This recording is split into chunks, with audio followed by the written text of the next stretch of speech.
slideshow first, and if I've got time, I'll go onto the website and show you some of the blogs.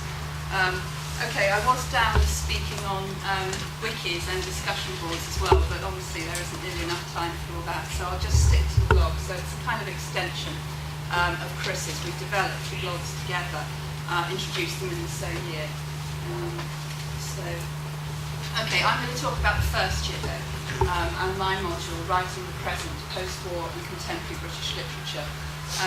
And as I said, the blogs have operated since 2007-8, so this is the second year of running now, and they were introduced as part of the assessment on this module.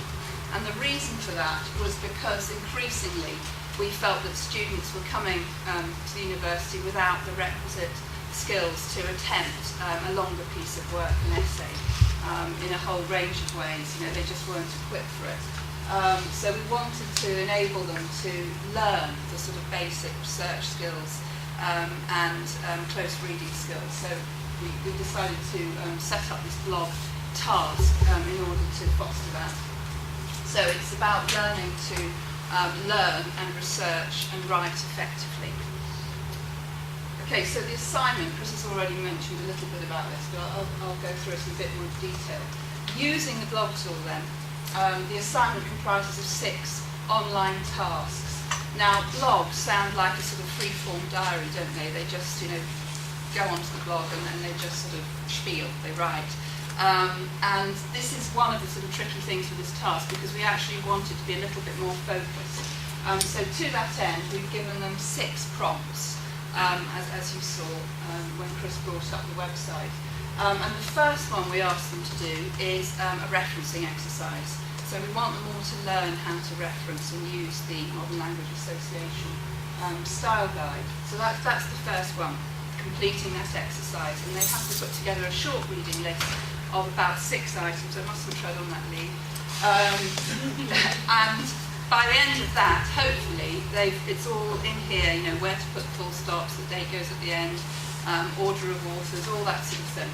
And I'll give some feedback on whether it works at the end. And they only have to do that one once. And thereafter, there are 5 prompts, and there are 8 throughout the year. So they do the MLA one, and then in any order, they go through the others, and 2 of them they have to do twice, and it's up to them. So the next one is providing their first impressions, just talking about their first impressions of one of the texts before the seminar. So obviously that lends itself to a bit of, slightly free-form, impressionistic writing. And we have to sort of get them to focus quite strongly on specific things, so it doesn't become too rambling, too impressionistic. The next one is reflecting on a seminar. So this is a sort of, after the event exercise. They've been to a seminar on a particular text, and they sort of write a report on it, picking out particular features that interested them, and writing about that in a bit more depth. Next, we've got a couple that foster research skills. So firstly, it's about going to the library, getting them into the library, which, apart from induction, sometimes they don't do. And they have to locate a paper source from a journal or a book or something, and then they have to review it on that blog for that week. And the next one involves getting them using academic sources online. So it's not just Googling or Wikipedia, they've actually got to get themselves an Athens password and find an academic, scholarly source using JSTOR or something.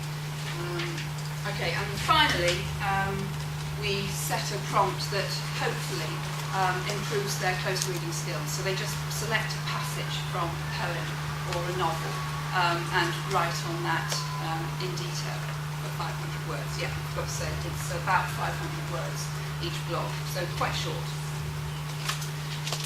Okay, so yes, each of these tasks was designed in order to foster a particular skill, whether that's research-based, technical, or close reading. And the whole idea is that they post regularly. So there are 8 throughout the year, and they come up almost every 3 weeks. And also they have to write on a range of different texts, so they can't keep writing on the same one. So the idea there was that it got them really to cover the breadth of the course. Whereas an essay, they could just write on one or two at the end of the year and miss out all the other text. So we wanted them to sort of cover, a range of material, and hopefully get them to read more, read regularly, learn to manage their time. I've got a prompt coming up, I've got to meet a deadline for a blog, so I'll read those poems, and also reflect on them more consistently. Okay, so just to go through some of the benefits and disadvantages that we've found from running the assessment so far. I think for tutors, the main advantage is that you've got immediate access to students' work. You haven't got all these student assessment office, the load of paper. You can just go in, and there it all is, and you can drop in at any time. You can see whether people have posted immediately after the deadline, etc. For the students, I think it's the difference between having a list of essay topics, especially in your first year, and having a series of quite small, focused assignments is very beneficial to them, because it seems much more manageable than researching for a whole essay, especially for first years. And also they get regular, all too regular, focused feedback on each piece. And I think that's one of the downsides for us, is that it's initially, especially, very labour intensive.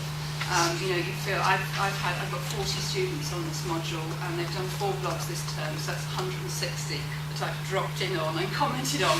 So it's quite a lot, but you get quicker. And after a while, the fact that it's there online and you don't have all the paper business, it does get.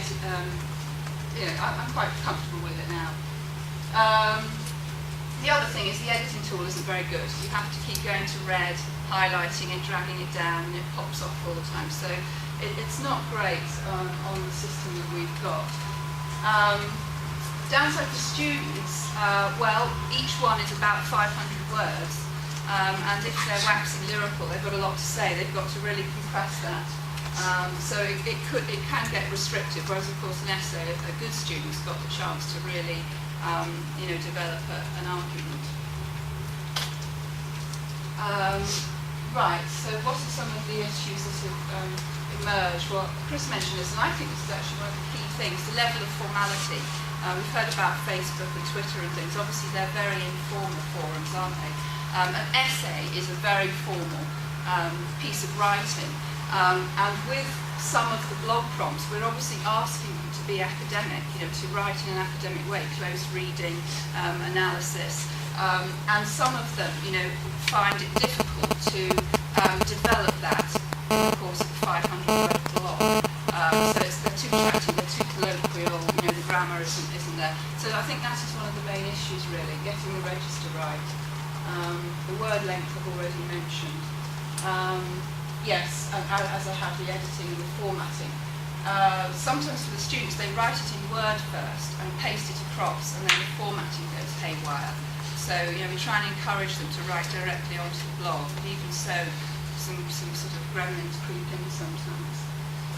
And finally, this year in particular, I'm not quite sure why, quite a few students have just failed to submit blogs. And what this means, okay, I'll stop, is that the grade is just depressed hugely. So that's a real shame, because the whole point of it was that they are regular.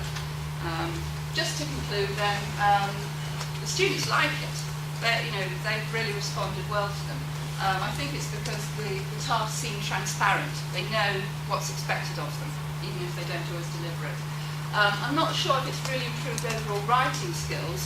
Some students' work improves, others actually doesn't, or even gets a bit worse, as if they put all the effort into the first one. Finally, though, we've found that across the board, in all their modules in the first year, they are referencing better, and they do know where to find sources. So that's a success. The end. Thank you.